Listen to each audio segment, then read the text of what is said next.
We are in Copenhagen in the local government climate lounge at the United Nations Conference on Climate Change.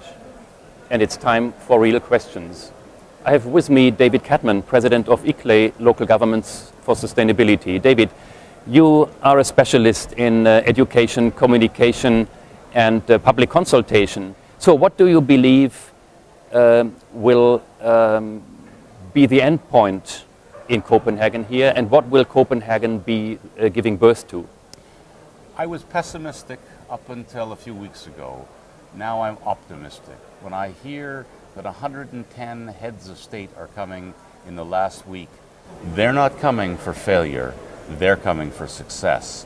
And that's going to mean that their negotiators between now and then are going to have to sit down and find an agreement that those heads of state can be proud of and sign. And I think the other thing that's very hopeful is we're seeing nations come forward and make commitments to reducing their carbon emissions on their own.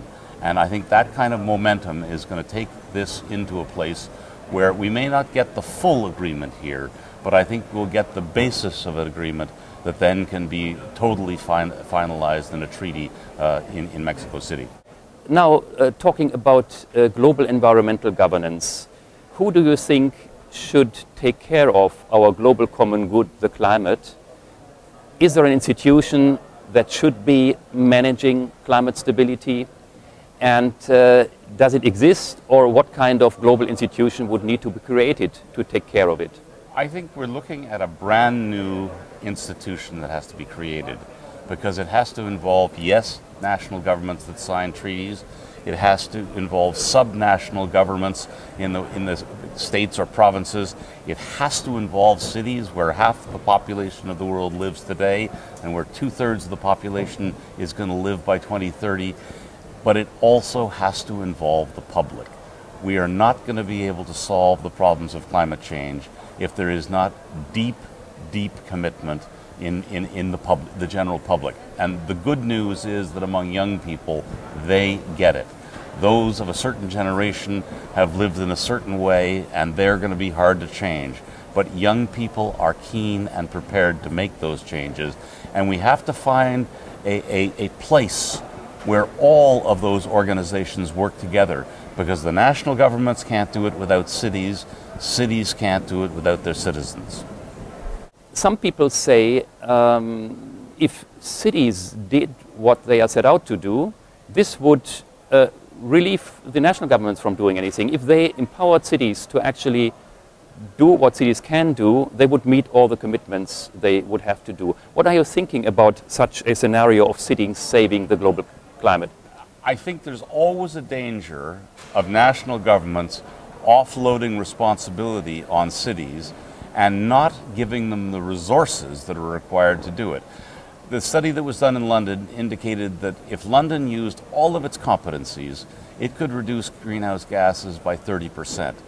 But if it worked with the national government and with industry and with its citizen, it could achieve an 80% reduction, and the resources would be much more efficiently invested.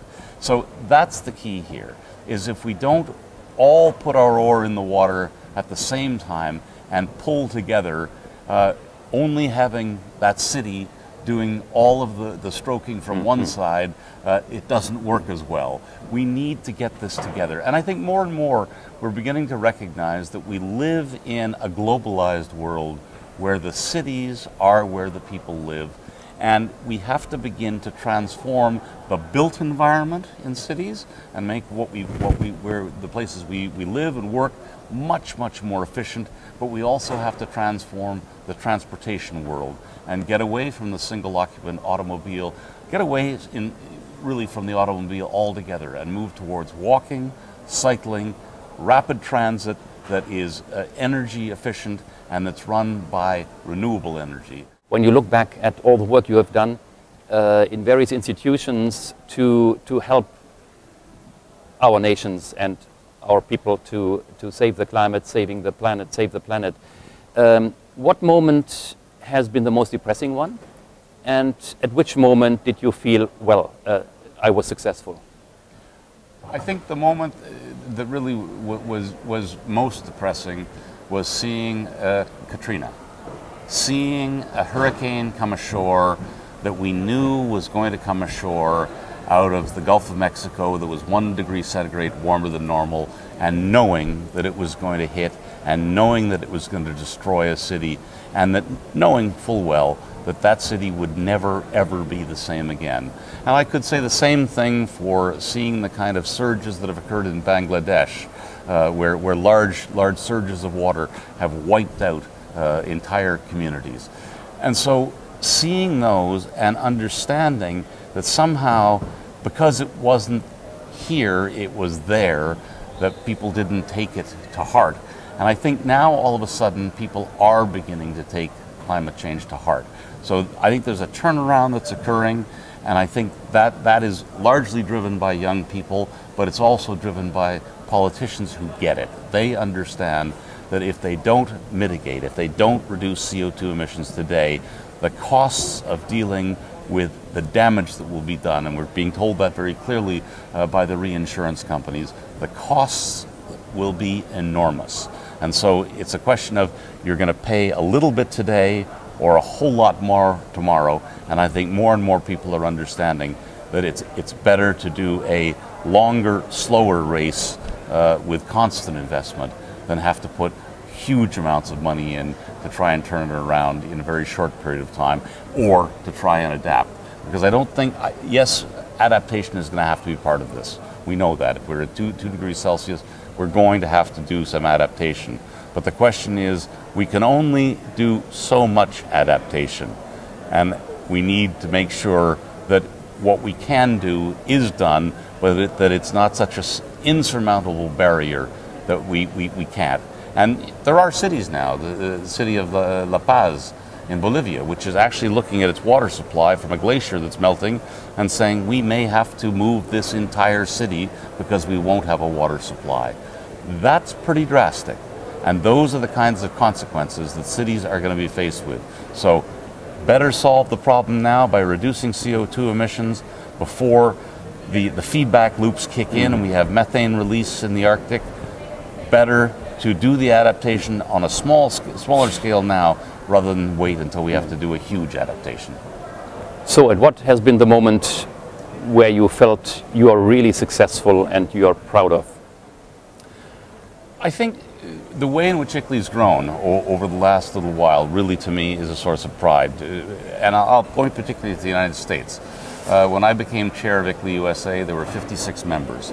Today there are 600 members in a context where it was the Bush years, when there was no movement on climate change, and yet the cities got it and they got involved. So that was very proud. And I think basically the other moment that I'll remember for a long, long time was Bali, where to the last moment the United States was not going to go with a consensus. And all of a sudden there was a phone call back to Washington that said, we're going to be the goat here if we don't sign this thing. What's in it to turn it down? And at the last moment they came on board as well. And that is the consensus that's got us to today. And what I'm really proudest of at this moment is that more and more nations, China, India, South Africa, are coming on board and saying we need a significant agreement here, we need it in Copenhagen, we can't wait any longer. And that, I think, is an indication that the grassroots, whether it's from a city level or from NGOs, is really having an effect. The people get it, and it's time for the politicians at the national level to get out of the way and give the people what they want. Thank you, David, President of ICLEI, Local Governments for Sustainability. It's time for real answers.